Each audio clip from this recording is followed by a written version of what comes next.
Well, as there's no rush, I'm taking this opportunity to clean up behind the drive shaft sprocket before I put it back on. It's the only bit I couldn't get at when I cleaned the bike originally, or the engine originally.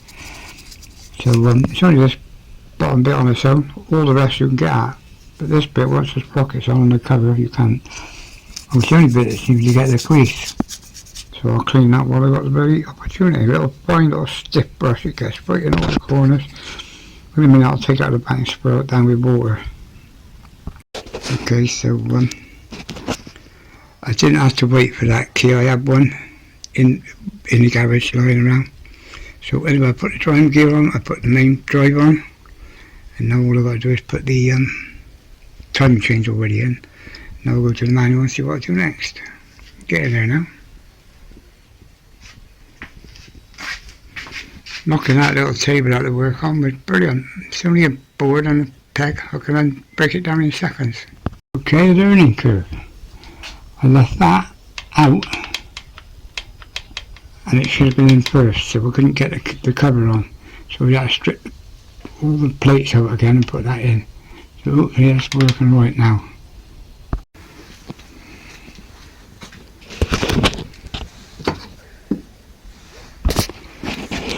Well, last night I finished off, I got all the covers on.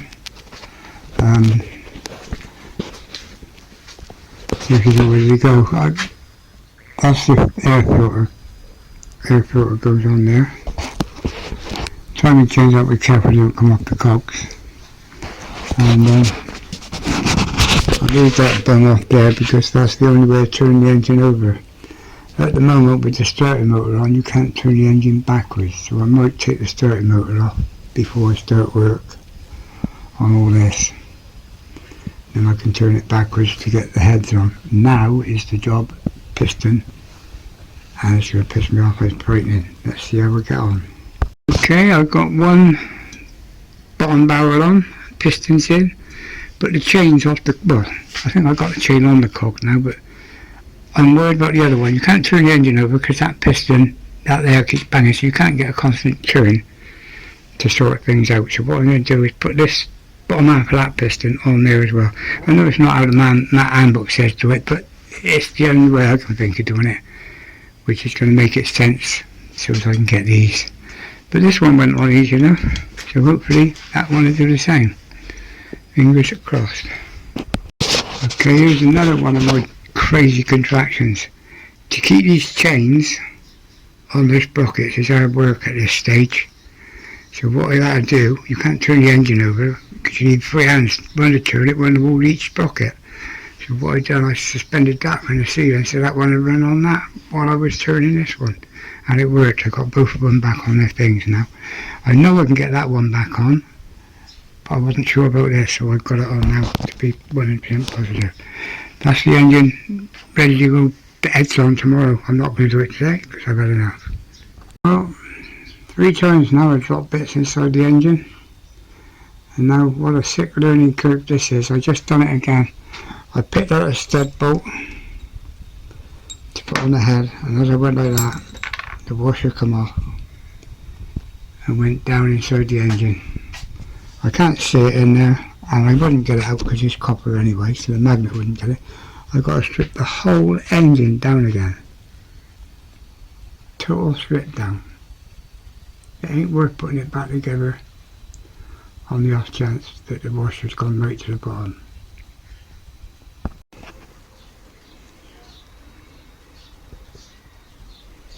Well, here I go.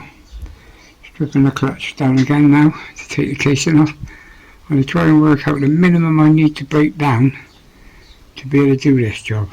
So fingers crossed it might be quicker than what it was when I totally stripped it. I took all the bolts out to split the crankshaft, and before I could get the tool out I turned it over to get the tool out, and what should be sat here but the washer that fell in. It fell in through there, that gap there, and that's where it was. It wasn't in the crankcase, it was in the gearbox here. It would have been alright to have left it. I could have got away with that one, but never mind, we're putting it back together now. Back together again now. Timing's right, everything's right. Well, I'm learning curve, let's learn. This is where I had to wait for the bloody man to come and change the toilet, but he never came. So in the meantime, I've been putting the new shelving together. Fingers crossed. The learning curve continues. It's not so much learning about the bike as learning how to read the manual, because it says there's your right one there, right? And then there's that one there. Well, I've done the back cylinder first, and I put it on there, and that would have primed it up for whatever it was on. Then I moved it to that one, and it says do the front one first, which is that one, then move it 280 degrees to that one. So that's what I done wrong, but we do it right now this time. But I've been here thinking about the ignition, because you've got you've got the ignition stroke and the exhaust stroke, and they've both got to be opposite each other on that thing. So let's see about that. Put it back together. Got it today. I'll put this block on. Now it's either finish the head on there or put the block back on there. But no, I'll finish the head on there. I know where the timing mark is then. Okay. Well, there's the front one put on and timed up. Now the timing mark is on the front, so now to turn it from there right round to there, it's 280 degrees. We just set that on compression, and then we put that on. I don't know if I'm doing it today. As I say, I just rebuilt this, and I take all the top off again just to put the bloody chain guard in. I forgot to put it in earlier. It won't go in once the chain's tensioned up with the tensioner. And the tensioners are quite clever really, because there's a plunger goes in to push the chain, and what you do is you turn this clockwise and the plunger goes out and stays out. You put that in, and once it's in and bolted in, you turn that anti-clockwise and the plunger goes onto the chain and puts the right pressure on the chain. And you've got to check then that you've got number 3 pointing upwards, see it, straight up, and number 2 pointing straight up. And that engine's turned, perfect. Turn that 280 degrees as I said, and then do the same with the top one. It's hours work tomorrow because I won't have to re-strip it. Well, I got that half the engine together. Tomorrow I just got to rotate it over and do that half. In the meantime today, I finished the day off. I went and ordered this and made these 2 end brackets up. Only that the other ones was the wrong ones. But they're set now to go into the back of that bike, or any bike really. Okay, I've got her together again, and I don't know if you can see, on top dead centre, or on the timing mark I'm setting this one, both the cam lobes, as you can see, are pointing up and into the middle. Yeah, if I turn this one onto its top dead centre, both of the cam lobes are pointing outwards. And you've got to assume both those engines are the same, one's front, one's back. You'd think they'd be pointing inwards, but there's no point on there. I don't know, I just don't know. That's the only thing I can't figure out. But it feels okay other than that. It's all through novice movers bell. Just finished. I put the gear switch in and the oil filter on the other side. Put the rockers on. She's all ready for painting up now. But before I put it in the bike, I'll clean all this, and then I can take these 2 covers back off and repaint this. But I got new paint because this paint's going like, see it on the hands. It's got too much white spirits in the paint, not the proper thinners. So it's good for wood, but it ain't no good for metal now. So anyway, there you go, all ready to go back together on the bike. Okay, before I went away at the weekend, I said I finished rebuilding this engine, and it's now ready to go back in the bike. But over the weekend I've been thinking of, when I was turning it over, the positioning of the cams. You've got the inlet and the inlet and the exhaust, inlet and exhaust. They're opposite engines, they're round the other way, you know, one's facing that way, one's facing that way, but other than that they're both the same engine. So this one now, if I take that and set that as a natural engine, when that's turning, I work out that the exhaust valve should be roughly a quarter of a turn before the inlet. And same with that one. But think about it over the weekend, there's something wrong about the formation of them. So I'm taking the timing marks off and the covers, and I'm going to spin it over and recheck it all because there's something amiss. Anyway, I'll take the covers off and we'll find out. I've been through the whole engine now. I checked the timing marks on these. I checked where the pin got to come through on the back there. The pin comes through to set the cam to the wheel. They're both right. Same with this one, they're dead right. I put screwdrivers in and I've done top of the centre and I've gone through it, induction compressor, and it looks right. But it does not make sense how in every engine I look at online and in my brain the exhaust should be more or less a quarter of a turn before the inlet, but on this one it isn't. As you can see, one's putting out and one's putting out. One's putting out this way, one's putting out that way. The exhaust should be quarter of a turn, so that one's there. This one here should be roughly up here. Yeah, all the markings are right, everything's right. So I can't figure that out. I just have to put it back together, put it in the bike, and hope I am right. If not, all this I can do in the, well, I can't do it in the bike because the back one won't come off. Oh fuck.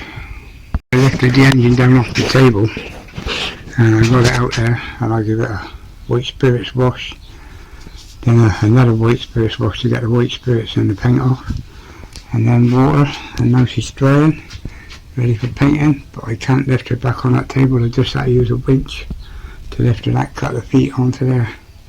But she's all ready for painting now and going back in the bike. So today I'm going to leave that and I'm going to get this bench broke down because I won't need it no more, and get the tools sorted.